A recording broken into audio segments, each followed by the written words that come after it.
ఒక శతాబ్దపు అరుణ పతాక 1920 నుండి 1964 భారత కమ్యూనిస్ట్ ఉద్యమం.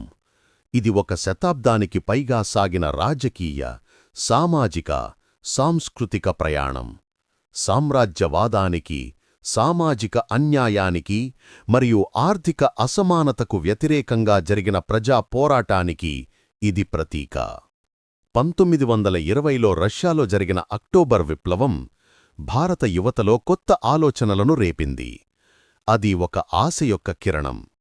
ఆ విప్లవం చూపించింది, ఒక దేశం ప్రజల శక్తితోనే మార్పు సాధించగలదని. అదే స్ఫూర్తితో భారతదేశంలో కూడా కొత్త ఆలోచనల విత్తనాలు పడ్డాయి. ఆ ప్రభావంతో 1920 అక్టోబర్ 17న సోవియట్ రష్యాలోని తాష్కెంట్ నగరంలో ఎంఎన్ రాయ్ నాయకత్వంలో భారత కమ్యూనిస్టు పార్టీ ఆవిర్భవించింది. ఇది కేవలం ఒక రాజకీయ పార్టీ స్థాపన మాత్రమే కాదు, భారత స్వాతంత్ర ఉద్యమానికి ఒక కొత్త దిశ. సామాజిక సమానత్వం, ఆర్థిక న్యాయం, ప్రజా హక్కులు ఇవే దాని ప్రధాన లక్ష్యాలు. అయితే భారత భూభాగంలో పార్టీకి పునాది వేసిన ఘట్టం 1925 డిసెంబర్ 26న జరిగింది. కాన్పూర్ సమావేశంలో కమ్యూనిస్టు పార్టీ అధికారికంగా స్థాపించబడింది. ఎస్వి ఘాటే మొదటి ప్రధాన కార్యదర్శి అయ్యారు.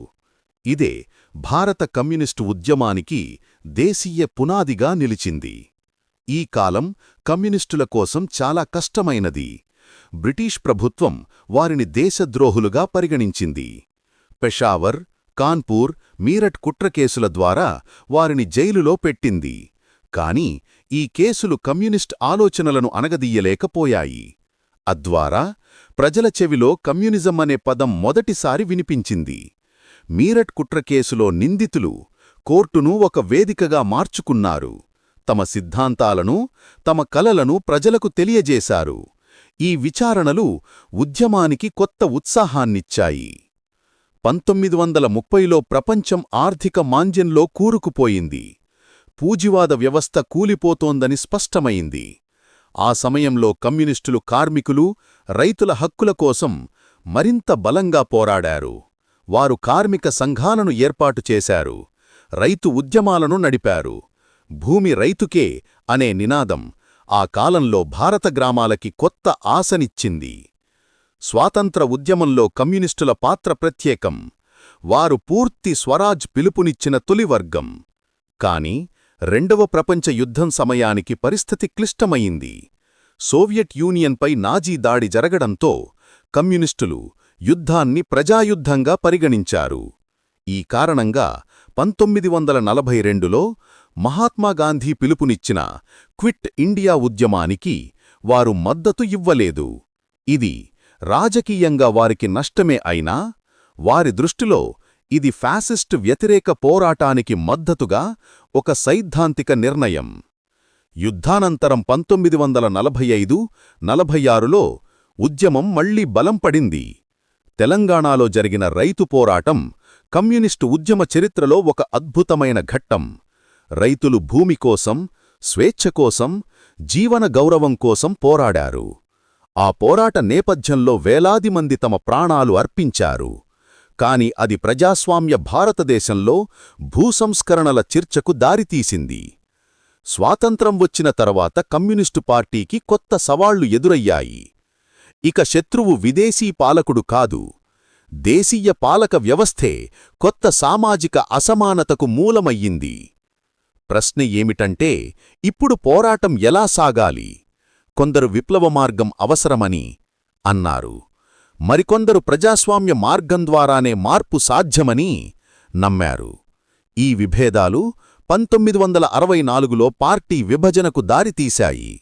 ఒకవైపు ఇండియన్ కమ్యూనిస్టు పార్టీ సిపిఐ, మరోవైపు communist party of India Marxist CPM ఏర్పడ్డాయి. ఈ విభజన కేవలం సంస్థాగతమైనది కాదు, ఇది ఒక సైద్ధాంతిక దిశలో మార్పు. ఒకవైపు పార్లమెంటరీ మార్గంలో సామాజికవాద మార్గం సాధించాలన్న ఆలోచన, మరోవైపు విప్లవాత్మక చర్యల ద్వారా సామాజిక మార్పు కావాలని భావించిన దృష్టికోణం.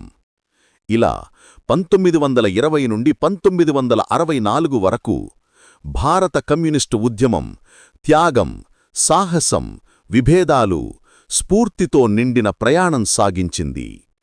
బ్రిటిష్ పాలన నుండి స్వాతంత్ర సమరానికి, రైతు ఉద్యమాల నుండి ఫ్యాక్టరీ కార్మికుల సంఘాలకు, ప్రతి రంగంలో ఈ ఉద్యమం ఒక చెరగని ముద్ర వేసింది. ఇది కేవలం ఒక పార్టీ చరిత్ర మాత్రమే కాదు, ఇది ప్రజల చరిత్ర.